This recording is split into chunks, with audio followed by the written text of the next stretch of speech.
Lon, Wendell, thank you very much. You have been seeing the footage. It is pure carnage. Carnage in Jerusalem, carnage in Gaza. We gave you the Israeli perspective just a moment ago. Now we want to get the Palestinian perspective. With us from Washington is Hussein Ibish. He is the communication director for the American Arab Anti-Discrimination Committee.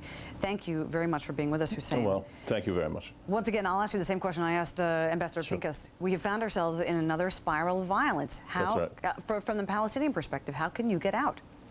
Well, I mean, I think that one needs to persist with the peace process. As long as people don't see any, or don't have any political options, they're going to continue in this cycle of violence. I mean, look at what happened today.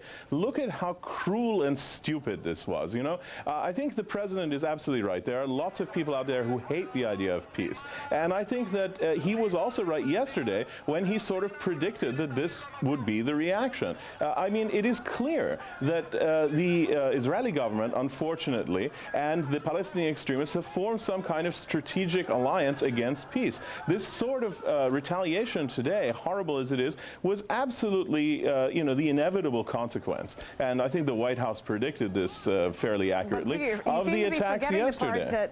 You seem to be forgetting the part that led to the Israeli retaliation, which is the homicide bombing in Jerusalem.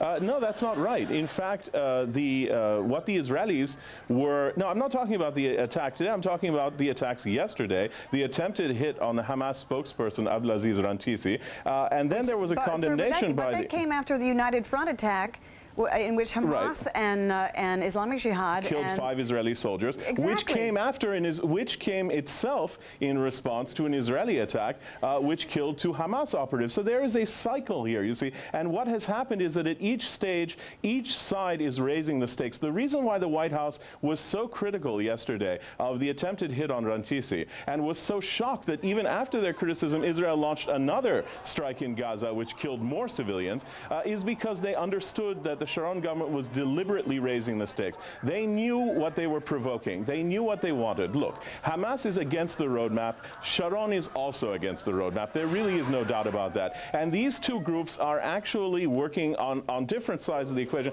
actually working together in effect to try to derail the peace process. It is stupid, it is tragic, it is criminal, and I think they both need to be held to account here. Hussein Ibish, we thank you very much. We are continuing to examine what is happening on the ground, both in Jerusalem and in the Gaza Strip.